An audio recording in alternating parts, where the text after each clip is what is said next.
Phrasal verb, phrasal verbs. जी हाँ students, phrasal verb जैसे कि पता है आपको, वर्ब के साथ, जैसे कि हमने डिस्कस किया हुआ है, वर्ब के साथ कोई एडवर्ब या वर्ब एडवर्ब और प्रपोजिशन जुड़ने से जो पैटर्न ऑफ वर्ब बनता है उसको फ्रेजल वर्ब कहते हैं। फ्रेजल वर्ब की फर्स्ट, सेकंड और थर्ड फॉर्म वही होती है जो उसके साथ लगी हुई वर्ब होती है। जैसे गो फॉर से, गो फॉर की फर्स्ट फॉर्म गो फॉर है क्योंकि गो, सेकंड फॉर्म वेंट फॉर और थर्ड फॉर्म गॉन फॉर, क्योंकि गो की फॉर्म क्या थी, गो वेंट गॉन। अब गो से जितनी भी फ्रेजल वर्ब बनेगी उनकी फर्स्ट फॉर्म गो होगी, सेकंड फॉर्म वेंट होगी, थर्ड फॉर्म गॉन होगी, और आगे जो वर्ड फॉर लगा तो फॉर लग जाएगा, ऑफ लगा तो ऑफ लग जाएगा। तो अब हम बात करते हैं फ्रेजल वर्ब की। फ्रेजल वर्ब भी किसी भी एग्जाम में बहुत इंपॉर्टेंट रूप में पूछे जाने वाली चीज, वोकैबुलरी का पार्ट है। देखिए स्टूडेंट, गो फॉर, आप कह सकते हो आई विल गो फॉर, मैं वहां, उसके लिए वहां जाऊंगा, वो चीज चूज करूंगा। चूज करूंगा मतलब उसको प्रीफर करूंगा, उसको अप्लाई करूंगा। तो candidate should go for this job, यानी उसको इस जॉब को प्रीफर करना चाहिए, चूज करना चाहिए, इस चीज के लिए अप्लाई करना। क्या ये मीनिंग दोनों लगभग सेम है, आप देखिए। और टू प्रीफर और चूज, यानी I will go for the soup followed by lunch, lunch के बाद आई विल गो फॉर, गो यानी जाना, मैं उसकी तरफ जाऊंगा, उसके लिए जाऊंगा, यानी उसको चूज करूंगा। तो टू प्रीफर और चूज, किसी चीज को प्राथमिकता देना या चुनना। नेक्स्ट है गो ऑफ।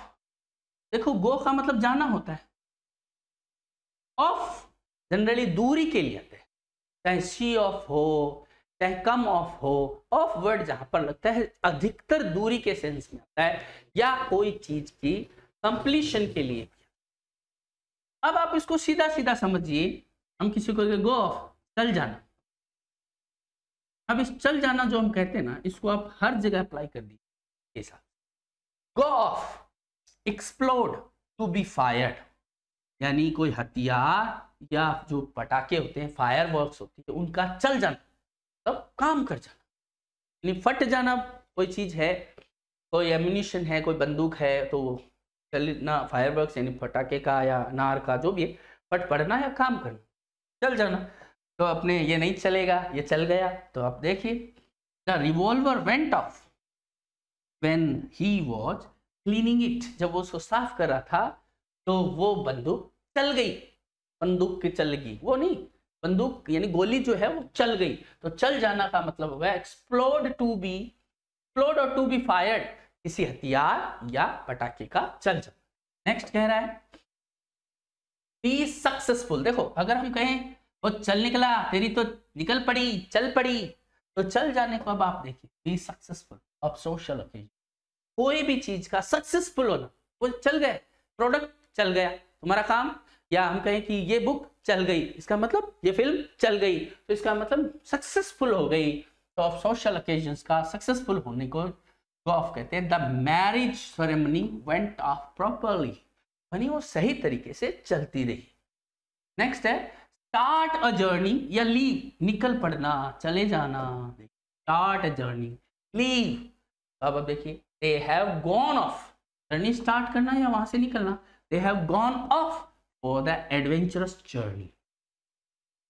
और देखिए go off में आप देखिए यहां पर वर्किंग नहीं होना है, तो आप हम कहते हैं लाइट चली गई, तो मतलब अब काम नहीं करेगी लाइट से चलने वाली कोई चीज। तो थोड़ा सा ऐसे समझिए, थोड़ा अलग है, इनमें वो काम हो रहा है, इसमें नहीं हो रहा है, तो नॉट वर्किंग किसका, इलेक्ट्रिसिटी। तो हम जब लाइट चली जाती, कोई प्रोडक्ट चल निकलता है, सक्सेसफुल होता है, तब हम कहते हैं प्रोडक्ट चल गया। लेकिन लाइट जब बंद होती है तब हम कहते हैं चली गई। तो इस चीज को ही आपको यहां पर अप्लाई करना है, नॉट वर्किंग। बिजली के मामले में चली गई का मतलब क्या होगा, इलेक्ट्रिसिटी फेल, तो इसका मतलब all the lights off the hotel went of suddenly, अचानक सारी लाइट्स बंद हो गई, लाइट चली गई। तो इस चीज को आपको ध्यान रखना है। नेक्स्ट है सिनोनिम्स और एंटोनिम्स। स्टूडेंट्स अभी हमने फ्रेजल वर्ब में गो फॉर जिसका मतलब अप्लाई करना या किसी चीज को चूज करना, जबकि गो ऑफ का मतलब होता है कोई चीज जो जैसे हथियार वगैरह है या फायरवर्क्स है उसका चलना, यानी फट पड़ना या सक्सेसफुल होना कोई चीज का, या कोई जर्नी का चल निकलना, शुरू होना। और लाइट का चले जाना मतलब बिजली का चले जाना, यानी कोई जो बिजली से चलने वाले इक्विपमेंट्स हैं उनका काम ना करना। नेक्स्ट सिनोनिम, समानार्थी, एंटोनिम यानी विपरीतार्थी। ये हो गए उसके समान और ये हो गए विपरीत। तो अब देखिए वर्ड है कंडेम। कंडेम, ये कंडेमन नहीं है, ये एमएन में जो है वो एन जो है वो साइलेंट रहता है, सोलेम है, हिम है। जब एमएन लास्ट में आता है तो जो एन है वो साइलेंट रहता है। आपने ये प्रोनाउंसिएशन के रूल पढ़े होंगे। कंडेम, तो कंडेमन नहीं है, कंडेम। कंडेम का मतलब होता है किसी चीज की निंदा करना होता है या उस रूप में उसको सजा देना। ठीक है स्टूडेंट्स, अब देखिए डैम, ये फिर वही डैम। डिक्राई भी निंदा करने के सेंस में है। डैम का मतलब दुत्कारना, निंदा करना। डिक्राई का मतलब भी निंदा करने के सेंस में। रिप्रोबेट, तो उसके बारे में भला बुरा कहना, गलत कहना। सेंसुअर का मतलब रोक लगाना, कोई चीज को गलत मानना। रिब्यूक, डांटना, फटकारना। ब्लेम, आरोप लगाना। क्रिटिसाइज, आलोचना करना। डिनाउंस, भला बुरा कहना, आलोचना करना। स्कोल्ड, डांटना। अब आप देखिए सारे के सारे निंदा करने, भला बुरा कहने के साथ damn, decry, reprobate, censure, rebuke, blame, criticise, denounce and scold. Announce का मतलब होता है घोषणा करना। डी वर्ड आ गया तो नेगेटिव सेंस में आता है जनरली ये। डिनाउंस का मतलब होता है किसी के बारे में बुरा कहना। स्कोल्ड का मतलब बताइए डांटना हो गया। इसी तरह अगर आप ऑपोजिट देखिए, उसके विपरीत देखिए, अप्रूव, समर्थन कर, I approve of your decision. Toll, toll का मतलब भी होता है उसके समर्थन में कुछ कहना। लॉर्ड, अपलोड का मतलब प्रशंसा होता है, लॉर्ड का मतलब उसके समर्थन में कुछ कहना। रेकमेंड, रेकमेंड करना, हम कहते हैं उसने रेकमेंड किया है, ये बात मतलब उसने उसको अप्रूव किया है, उसने उसका समर्थन किया। प्रेज, प्रशंसा होती है। एप्रिशिएट, प्रशंसा करना। एक्विट, कोई चीज का आरोप या दोष लगा है उसको हटा देना और उसको दोष मुक्त करके प्योर मान लेना। एक्सोनरेट, प्रेज करना। और ग्लोरीफाई यानी उसकी हम कह सकते हैं कीर्ति गाना, यश गाना। तो आप देखिए निंदा करना, भला बुरा कहना, किसी चीज को नीचा दिखाना, सजा देना, इसकी एंटोनिम है approve, tall, laud, recommend, praise, appreciate, acquit, generate, glorify. तो स्टूडेंट्स इस तरीके से हमने कंडेम वर्ड के सिनोनिम और एंटोनिम्स देखे। अब बारी आती है कुछ ऐसे वर्ड्स की, इंग्लिश वर्ड्स की जो फॉरेन वर्ड्स है, यानी जो विदेशी भाषाओं से इंग्लिश में आते हैं और आज तो फ्रीली हम इंग्लिश में यूज करते हैं। लैटिन, ग्रीक, इटालियन, फ्रेंच का अलग अलग ओरिजिन है, लेकिन वो इंग्लिश लैंग्वेज में फ्रीली यूज होते हैं। तो स्टूडेंट्स यही वो फॉरेन वर्ड्स के बारे में हम बात कर रहे हैं। और पहला वर्ड जो है वो है एटसेट्रा।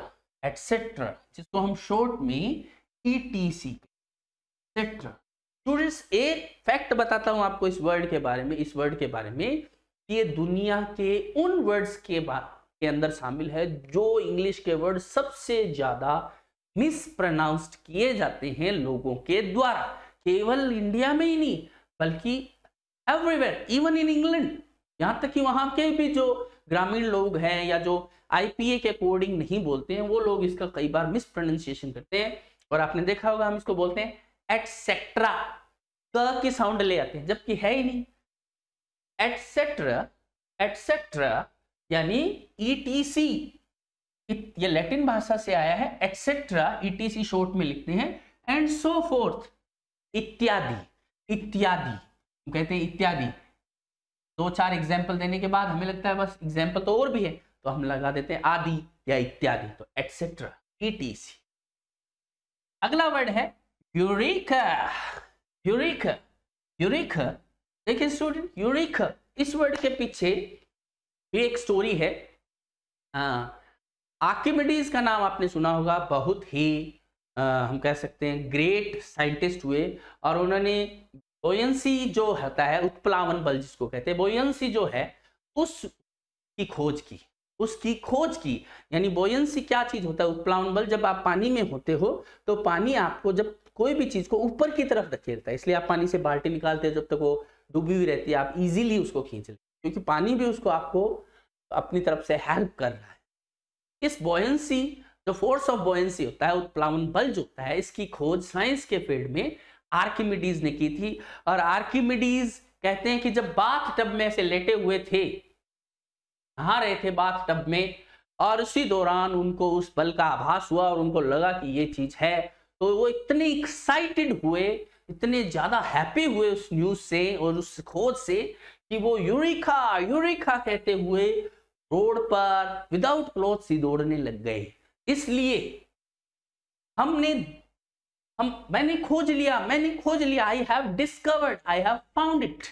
इसलिए यूरिका मतलब ही कोई व्यक्ति जब कोई चीज को, उसका कारण, उसका कोई कॉज ढूंढ लेता हो कि यूरिका, मुझे पता चल गया, तो आई हैव फाउंड इट। तो इसलिए Eureka, now you have Eureka, the word Eureka, आपने भी इसका पता लगा लिया है। आई हैव फाउंड इट, मैंने को पता लगा लिया है। I have discovered it, Eureka. इसलिए ये हमेशा ही एक खुशी के साथ बोला जाता है, एक्सक्लेमेशन के साथ बोला जाता है। ऐसे ही अगला वर्ड है एक्सग्रेशियर। एक्सग्रेशियर, एक्सग्रेशियर, एक्सग्रेशियर का मतलब क्या है? अब आप देखिए, गिवन एज अ फेवर, कोई भी पेमेंट जब एक्सग्रेशियर दिया जाता है तो एक कृपा पात्र, एक ऐसे ही जैसे हम टिप देते हैं, एक्सग्रेशियर कोई ऐसे फेवर करके कोई चीज दी जाती है, उसको गिवन एज ए फेवर को ही, जब हम किसी के काम से खुश हो ऐसे, उसको एक्सग्रेशियर कहते हैं, यानी गिवन एज अ फेवर। और ये भी लैटिन वर्ड है। आगे बढ़ते हैं स्टूडेंट, एक्स ऑफिशियो। तो अब आप देखें, बाय राइट ऑफ ऑफिस, यानी कोई व्यक्ति जब उस पद में आते ही वो उसके अकॉर्डिंग हो जाता है, उसे पदेन कहते हैं। जैसे मान लीजिए कि राज्यसभा होती है, जो अपने हायर जो हाउस है, उसका अध्यक्ष कौन होता है? उसके अध्यक्ष माननीय उपराष्ट्रपति होते हैं। अब कोई भी व्यक्ति उपराष्ट्रपति बनेगा, वाइस प्रेसिडेंट बनेगा, अपने आप वो उस राज्यसभा का अध्यक्ष बन जाएगा। इसलिए हम कह सकते हैं कि vice president is ex officio president, या president of House of Lords या राज्यसभा एक्स ऑफिशियो, पदेन है। जैसे वो कोई व्यक्ति उस पद पर आता है, अपने आप वहां का वो एक पद को धारण कर लेता है। किसी पद पर आते ही एक दूसरा पद अपने आप मिल जाए, ऐसे वर्ड को, ऐसे पद को एक्स ऑफिशियो कहते हैं, यानी पद के साथ ही, बाय राइट ऑफ ऑफिस, उस ऑफिस के साथ ही। यह भी लैटिन वर्ड है एक्स ऑफिशियो, तो ये आपको ध्यान रखना है। तो एटसेट्रा, इत्यादि, Eureka, I have found, x gratia का मतलब लैटिन वर्ड है, मतलब गिवन एज अ फेवर, और एक्स ऑफिशियो पदेन का मतलब ये हो गया। अब आगे बढ़ते हैं और आते हैं अपने ऑफिशियल टर्मिनोलॉजी पे। कौन सी ऐसे वर्ड्स है जो ऑफिशियल टर्मिनोलॉजी होती है? तो हम इस चैप्टर में ऑफिशियल टर्मिनोलॉजी यानी ऐसे कार्यालय शब्द की तरफ बढ़ रहे हैं जो ऑफिस में, यानी हिंदी इंग्लिश में पूछे जाते हैं अलग अलग एग्जाम्स में, ऐसी टर्मिनोलॉजी जो ऑफिस के काम से पूछी जाती है। तो देखिए, एमिग्रेंट, एमिग्रेंट का मतलब होता है ऐसा व्यक्ति जो, ये बहुत इंपॉर्टेंट है स्टूडेंट, एमिग्रेंट उस व्यक्ति को कहते हैं जो किसी देश से जाकर दूसरे देश में चला गया। एमिग्रेंट, तो देखिए ई से एग्जिट हुआ है, वो बाहर निकला है। अगर वो व्यक्ति दूसरे देश से यहाँ आया तो उसे इमिग्रेंट कहेंगे। एमिग्रेंट का मतलब होता है आई यानी इन, और एमी एक्स एग्जिट, जो गया है, तो उत्प्रवासी, इमिग्रेंट। बहुत इंपॉर्टेंट है, हर तीसरे चौथे एग्जाम में ये आपको मिल जाता है, जहां पे भी ऑफिशियल टर्मिनोलॉजी पूछी जाती है। इनेक्ट, देखिए एन और एम, ये दो वर्ड जहां पर आते हैं, एन और एम, वो उस काम की वर्ब बना देते हैं। जैसे एम्बॉडी, बॉडी मतलब शरीर होता है, एम्बॉडी का मतलब होता है शरीर धारण करना। एनकेज, केज का मतलब पिंजरा होता है, और एनकेज का मतलब होगा पिंजरे में डालना। तो आप देखिए एम और एन जिसके आके आते हैं, एम्ब्रेस, ठीक है, तो इंगेज। तो स्टूडेंट्स अब आप देखिए एम्बॉडी, इनकेज, ये वर्ड वर्ब बन गए। तो इसमें ज्यादातर वर्ड जो है नाउन और वर्ब दोनों का काम कर सकते हैं। तो इन एक्ट, एक्ट में ढालना, एक्ट बनाना मतलब कानून बना। तो अगर आप ये ध्यान रखें कि एन और एम लगते ही कोई वर्ड है, नाउन है, जो वो वर्ब बन जाती है। एक्ट का मतलब नाउन कानून होता है, और एनेक्ट का मतलब क्या हो गया कि कानून बनाना। अब अगर इसी को ड्रामा में लेंगे तब आप देखिए एक्ट का मतलब कोई चीज की एक्टिंग होती है, एक्ट करना, और एनेक्ट का मतलब होता है उस नाटक का मंचन करना। तो ये अपने को ध्यान में रखिए। इन कैश, एनकैशमेंट, अब देखिए कैश का मतलब होता है नकदी, तो अब मेंट वो प्रक्रिया होगी, एनकैशमेंट कैश करने की प्रक्रिया, यानी नकदीकरण, नकद बनाना कोई चीज की, आपने कोई सोना था उसको बेचा, नकद बना लिया, तो एनकैशमेंट। इंक्रोचमेंट, क्रॉच, एनक्रोचमेंट, तो क्रॉच का मतलब होता है कोई चीज का अतिक्रमण करना, अतिक्रमण, एनक्रोचमेंट, अतिक्रमण। जैसे बाजारों में ठेले वाले या कोई जो होते हैं व्यक्ति, या कोई व्यक्ति अपनी जमीन की निश्चित जमीन से आगे बढ़ जाता है, तो वो एनक्रोचमेंट है। एंडोर्स, एंडोर्स का मतलब होता है समर्थन करना, लेकिन अपने ऑफिशियल टर्मिनोलॉजी में उसका समर्थन भी हो गया और साथ में प्रश्नांकन करना, कि कोई अधिकारी लिख देता है कि मैंने ये डॉक्यूमेंट लिख दिया, मेरी स्वीकृति, एंडोर्स करना। एनफोर्स, देखिए फोर्स का मतलब बल होता है, एनफोर्स लागू करना, कोई चीज को लागू करना जिसमें थोड़ी जबरदस्ती भी हो, एनफोर्स्ड। इंगेजमेंट, देखिए फिर से गेज, गेजमेंट और एंगेज, अनुबंध या व्यस्तता, बांध लेना। गेज, आपको पता है गेज फीते को कहते हैं, अनुबंधित कर लेना, व्यस्तता। इंगेजमेंट का मतलब ऐसे, अगर आप दूसरे सेंस में ले रहे हो सगाई कि हाँ वो भी व्यस्तता ही है, फिर वो फ्री मिलता कहाँ है व्यक्ति, तो इंगेजमेंट का मतलब अनुबंध हो गया कि तू मेरी मैं तेरा, और साथ ही साथ अब से हम व्यस्त रहेंगे और कोई काम में फिर हम कह सकते हैं कि उसके लायक नहीं रहेंगे।